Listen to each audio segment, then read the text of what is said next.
Good morning, Silver Wolves, and welcome back to the channel. Okay, as you can tell by the title of this, we got problems. And that's simply because of our age. We're going to have some things that just don't work as well as they used to. And I've been talking with several of you Silver Wolves asking about advice for certain problems they've got. And so I want to bring that to you now and share it. And the first one was about eyeglasses. They were saying, how do you carry glasses and not get them broke in the field? Okay, here's what I found that worked for me. Two choices. One, carrying in the haversack or carrying it in the pocket or whatever, and as you're moving around, look for these. Now, I wear magnifiers, readers. I'm farsighted, and so I just need something up close to see fine detail for reading or etc. So I need to carry something in the field. And if you'll look online, you will find this type of container that has a small pair of reader glasses inside of it. This is nice and rigid, and so it protects. It gives me two teeny tiny little bitty, I call them Batman eyes, but I can see just fine to read and do fine detail. And so this is what I carry in my haversack as a backup set of glasses to the ones I usually carry. Now, if this isn't, I have to wear a prescription or whatever, then here's what I did with mine. I took the corner of it and I put a paper clip into it. And I wear around my neck a stainless steel necklace I picked up for cheap. By taking that paper clip, I can click it right there onto it and it will hang. Now I can drop it inside my shirt, so I'm not banging into it or whatever, but I've got easy access to it. Okay. They also make hard eyeglass cases that are along this line, and you can get those. Those are clamshell type that lock closed. Usually drugstores are the place to find that, or go online and look. Either one of those two work for me. Usually if I'm doing something like around camp or something, it'll be this hanging around my neck. If it is not, and I'm carrying strictly in a haversack for being able to read or whatever should I need to, I carry this pair in my haversack for my eyes. So that's the first point. Okay, number two, teeth. I know we're embarrassed. Nobody wants to admit you got false teeth. But we're old Silver Wolves, and so it's kind of expected. You got false teeth, you got a bridge or something. And you need to be able to care for it and protect it in the field.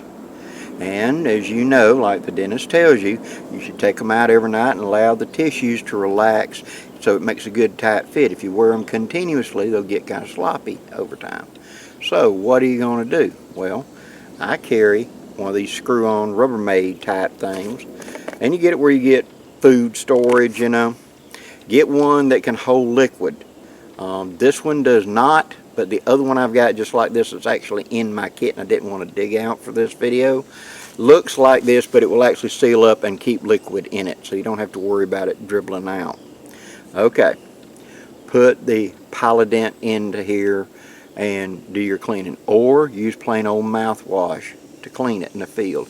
This way in the morning when you get up, you've got your teeth ready to go. But what if it's really, really cold, Blackie? Well, that's whenever you take a little bit of alcohol.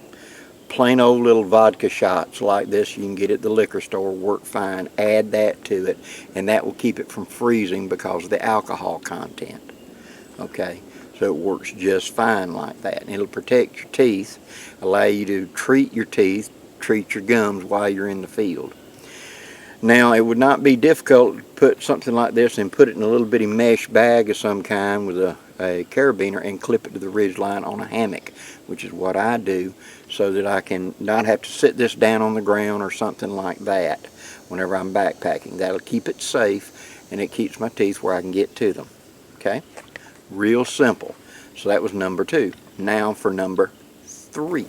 Medication that we got to carry with us.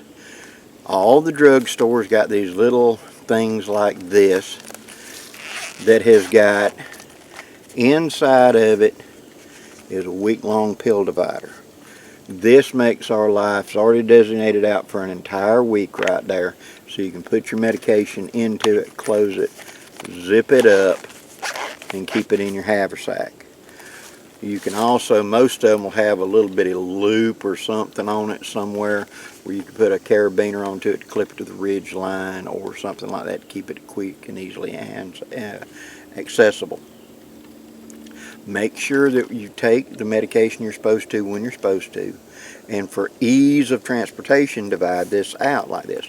Now, here's what I would suggest you do for legal things, because you are not supposed to have medication outside of a pill bottle whenever should law enforcement ask to see it. Go talk to your doctor and get him to write out all your medications and your prescription, etc. And make it onto a single piece of paper that you can fold up and put into something like this. Notice that little zipper right there? Put it into something like that so that you can have it, so that if you do have law enforcement, you can go, no, here I am. Here's my doctor. You can call him and verify. And it'll keep you out of problems should that ever come up, right? Get you something bright colored or that attracts attention. So if you drop it, for whatever reason, you can see it and find it. We don't want to lose our medications, and so therefore have this available. Now for number 4. Okay, number 4, neck. When we're going out and you're doing ground pounding, you're sleeping on a cot or you're sleeping in a hammock, especially for us old silver wolves, our necks just start giving us a fit because we just can't seem. Well, when you're on the bed at home, it gives in a certain way, and so that pillow up under your head only needs to be so big. But whenever you come to laying on the ground, laying on a cot, or laying in a hammock, it's a different angle, and therefore it may give you a little neck ache. It just doesn't fit right. No matter how you put the pillow, it's always like it's unsupportive. Get you a pillow like this. This is a small backpacking pillow that I've had for many, many years. Puff it up. And this one goes around the neck. You know, even if I got something else up here for a pillow, use this for a neck support, and it will make a difference. So you don't have to buy one of these. You can improvise one of these. But what I'm saying is that neck ache in the morning, put something underneath your neck to support it a little bit better. You'll figure out how much. It may be just simply a hand towel rolled up. It may need to be this. I've many years would take my shirt that I'm taking off and putting on my clean. I'd take my dirty shirt and fold it up and make something like this to go up under my neck. It makes a difference. And following that line, we go to the last one, number 5. Number 5, leg cramps. There are many medical reasons, but let me give you just a plain down and dirty. At home, like I was saying, you're laying in bed, and to me, I've noticed that leg cramps seem to be a lot of people that are back sleepers. Okay, so you're laying on the ground, you're laying in your cot, you're laying in a hammock, and you're the one that wakes up in the middle of the night with those debilitating cramps in your calves or your thigh. You know the one. He's the one hollering out in the middle of the night. Okay, here's a physical reason for those. And any of you that have ever spent some time under the general love and tutelage of a drill sergeant will know what I'm talking about. Locking your knees. It's one of the first things they taught you in basic when you were standing at attention, is not locking your knees, because what happens is that puts tension on the arteries and the veins, and it slows down blood circulation to the calf and etc. And so when you lay down and your legs are in that hammock and they lock, well, because of the curvature of the hammock and your feet are a little high, it wants to make your knees lock into place. And you wake up with those horrible leg cramps. Or you're laying on a cot, similar. Or even laying on the ground, similar. Because your bed at home gives more than those others. And so therefore that can be causing it. A simple cure is to take something. I like to take a towel like this and put underneath your knees. That keeps your knees from locking out straight, see, and you can just rest. It makes you feel kind of like you're in a recliner at home. Another thing is, a lot of us, because we've become more awesome over the years and stuff like that, when we try to lay truly flat or whatever, it's hard to breathe. Well, that's because of the awesomeness, and the diaphragm is trying to push it out of the way for us to breathe. And so as we doze off and we go to sleep, that gets less and less, and we wake up with that, gasping for air type deal. If we'll get a little more inclined where we're not dead flat, but we're more sitting up a little bit, we'll do better. So when you're laying out your bed, put your head at a little bit of an elevation. If you're on a cot, put a little extra padding up here at the top, maybe a taller pillow to elevate you a little bit. If you're in a hammock, you can take a hammock, and it's supposed to be centered between the trees, right? If you'll take your head and scoot it a little closer to the tree at your head, that will elevate that in just a little bit. Now, you're going to want to slide downhill, but you can get a little bit, not much, just a couple of degrees, but a little bit of elevation. And again, putting something up under your neck, putting something under your back to give you a little bit of elevation makes a difference. And if you're one of those that are waking up with severe leg cramps or whatever, or you're one of those that wake up that gasping for air, and you've got a little more awesome over the years, consider this as a way to try to mitigate that a little bit and see if you can get a little bit more rest and relaxation. In conclusion, it's the subtle little details.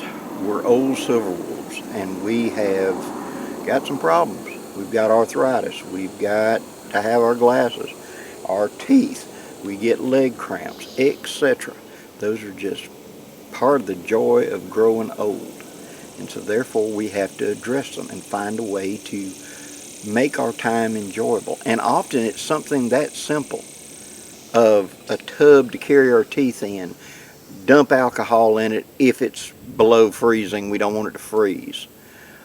It's that little neck pillow or rolled up towel up under the nape of our neck, or putting a towel behind our knees to keep from leg cramps and neck cramps. It's getting a little bit of elevation so that we can breathe a little easier. Things like that, that's going to give you more time in the field, more years that you can go to the field. And that's the whole point. We still want to go out here. We still want to experience it. And we still want to spend time with the grandkids and show them what our lifetime of love of the outdoors is about, and possibly pass it on to the next generation. And yeah, there's going to be some aches and pains, but it's worth it. Hope you've enjoyed this video, guys. If you have, hit that like, share, and subscribe. I'd really appreciate it. And we'll be more videos for the Silver Wolves coming up. Till next time, guys, I'm Blackie wishing you safe journeys. Have a great day, guys.